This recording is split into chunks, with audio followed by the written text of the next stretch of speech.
Hello viewers, আজকে নিয়ে এলাম খুবই মজাদার একটি চিংড়ি রেসিপি।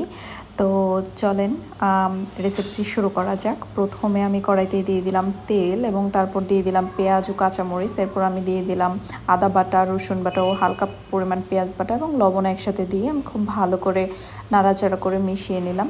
এবার আমি দিয়ে দিলাম লাল মরিচের গুঁড়ো, হলুদ গুঁড়ো, ধনিয়া গুঁড়ো এবং অল্প একটু পরিমাণে জিরা গুঁড়ো। মশলাগুলো দেওয়া হয়ে গেলে আমি এটা পানি দিয়ে ভালো করে নাড়াচাড়া করে মশলাটাকে আমি কিছুক্ষণ কষিয়ে নিলাম।